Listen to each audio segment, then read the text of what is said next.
So I wanted to speak to something about the online job market and verified user reviews, that terminology. Sorry, but when it comes to the online job market, that's the most ridiculous terminology. Number one, part of the problem with online hiring and why this labor market failure has gotten so out of hand is because job seekers are treated as default untrustworthy in the first place. It's just hierarchy. Bonhoeffer's collapse their perspectives in the first place. It's comfortable for the leadership to not have to care what happens to the workforce in the labor market, so they invalidate by default. I mean, they've known that there's been ghost jobs in the labor market, according to somebody like the mainstream media, and they're always behind the times. The Wall Street Journal reported on ghost jobs in 2012.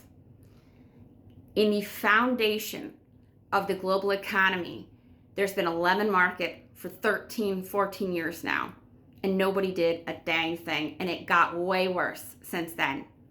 Given that employers have been admitting to posting evergreen roles since 2022, 2023, we can go ahead and say it's literally a demonstrable given that the vendors and the employers aren't even remotely trustworthy in the labor market.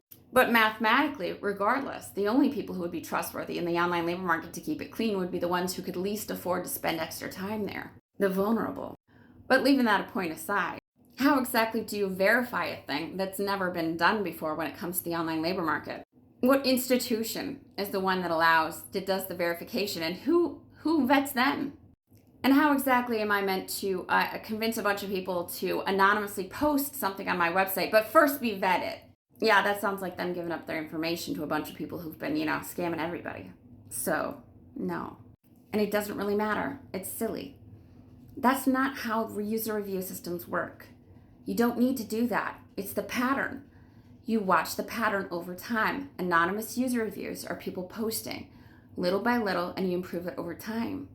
Because the thing with verification models is they're also based on an all or nothing thing. Well, it's not good anymore because it's not verified, or it's not bad anymore because it's not verified. It's the either or binary of, our current system. Perfect or, you're worthless. No, you build it up bit by bit.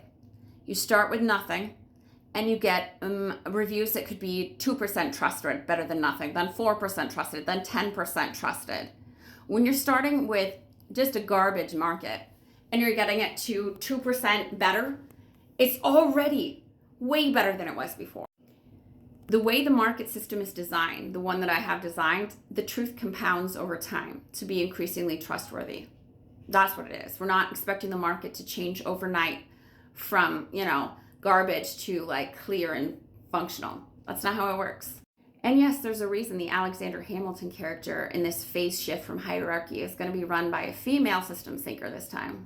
Because women were tracking characters like Jeffrey Epstein long before institutions agreed that maybe they should be investigated.